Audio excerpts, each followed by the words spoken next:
అందరికీ praise lord. ఈరోజు దేవుడు ఏర్పాటు చేసిన వాక్యము కీర్తనలు 51వ అధ్యాయము 1 నుంచి 10 వచనములు.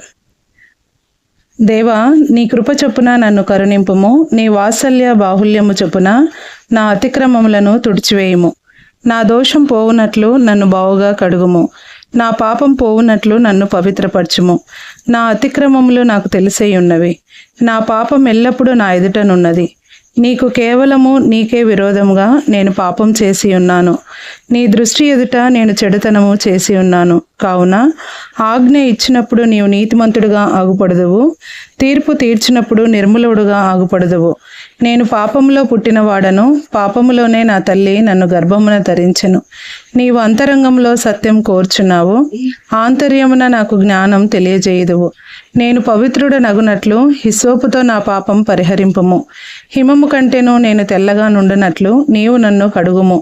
ఉత్సాహ సంతోషములు నాకు వినిపింపుము, అప్పుడు నీవు విరిచిన ఎముకలు హర్షించును. నా పాపములకు విముఖుడవు కమ్ము, నా దోషములన్నింటినీ తుడిచివేయము. దేవా, నా యందు శుద్ధ హృదయము కలగజేయము, నా అంతరంగములో స్థిరమైన మనసును నూతనముగా పుట్టించుము.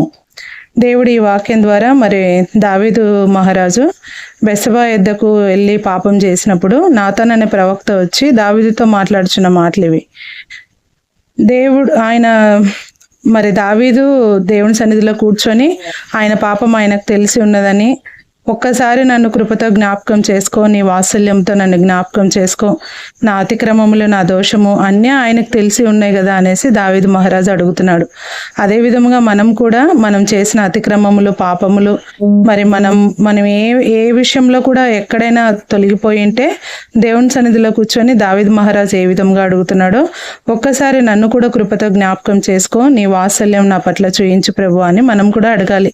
మన అతిక్రమంలో ఆయనకు తెలిసినవి కనుక, మన పాపములు ఆయన ఎదుట ఉన్నాయి కనుక ఒక్కటి కూడా మనం మర్చిపోకుండా ఆయన సన్నిధిలో కూర్చొని దేవునికి విరోధంగా ఆయస్కరంగా నేను ఏమైనా చేసి ఉన్నానా, ఈ దినం నేను నీ దృష్టి ఎదుట నేను ఎక్కడైనా చెడుతనంగా చేసి ఉన్నానా అని మనం ఆయన సన్నిధిలో కూర్చొని దావీదు మహారాజు అడుగుచున్నట్లుగా మనం కూడా అడిగేవారిగా ఉండాలని మాట్లాడుచున్నప్పుడు. ఎందుకంటే దేవుడు తీర్పు తీర్చే దేవుడు. ఆయన తీర్పు తీర్చినప్పుడు మనం నిర్మలుడుగా ఆగుపడాల. అప్పుడే మన పాపములన్నీ కూడా దేవుని సన్నిధిలో క్షమింపబడతాయి. 5వ వచనంలో అంటున్నాడు కదా, నేను పాపంలో పుట్టిన వాడను, పాపంలోనే నా తల్లి నన్ను గర్భమున ధరించెను. అవును, నిజంగా మనం పాపంలో పుట్టిన వారము, పాపంలోనే మన తల్లి మనం గర్భంలో మనం పుట్టిన వారం. తల్లి గర్భంలో ఉన్నప్పుడే మనం పాపంతో పుట్టిన వారము.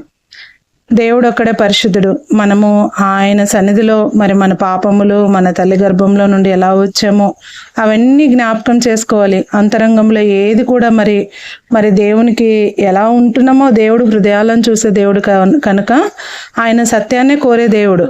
మన ఆంతర్యము ఆయనకు తెలిసి ఉన్నది కనుక మనం ఎట్లా ఉండాలి, ఆయన సన్నిధిలో ఒక పవిత్రులుగా ఉండాలని, హిస్సోపుతో నా పాపం పరిహరించుమని అంటున్నాడు. ఎవరు? దావీదు మహారాజు. హిమము కంటే నేను తెల్లగా ఉండాలని అడుగుతున్నాడు. అలా నన్ను కడుగు అంటున్నాడు. హిమము మంచు ఏ విధంగా తెల్లగా ఉంటుంది, మనం కూడా అలా ఉండాలా. మన పాపములు కూడా మనం కడుక్కునే వారిగా ప్రతిదినం ఆయన సన్నిధిలో కూర్చున్నప్పుడు మనం కడుక్కుంటూ, ఆయన సన్నిధిలో కడుక్కుంటూ అంటే ఒప్పుకుంటూ ఉండాలి. ఉత్సాహ సంతోషాలు నాకు వినిపించుము అంటే మనం అడిగినప్పుడు మనం దేవుని సన్నిధిలో మన పాపములు ఏమైతే ఉన్నాయో అవన్నీ మరి దావీదు మహారాజు ఎలా అడిగాడో మనం కూడా ఆయన సన్నిధిలో ప్రార్థనలో కూర్చున్నప్పుడు ప్రతిదీ ఆయన సన్నిధిలో ఒప్పుకుంటున్నప్పుడు ఒక సంతోషము, ఆనందం, ఉత్సాహంతో మన హృదయాలన్నీ కూడా నిండుకొని ఉంటాయి. మన ఎముకలన్నీ కూడా హర్షిస్తాయని చెప్పి సెలవిస్తున్నాడు. 10వ వచనము, నా దేవా, నా యందు శుద్ధ హృదయము కలగజేయము, నా అంతరంగంలో స్థిరమైన మనసును నూతనంగా పుట్టించుము. మరి మన హృదయము పరిశుద్ధంగా ఉండాలి, మన అంతరంగం స్థిరంగా ఉండాలి. ఒక చిన్న తప్పైనా ఒక పెద్ద తప్పైనా అని మనం అనుకోవద్దు. ఎప్పుడైనా ప్రతిది కూడా ఆయన దృష్టికి ఏదైనా చిన్నదైనా కూడా మనము ఆయన సన్నిధిలో అడిగేవారిగా ఉండాలి.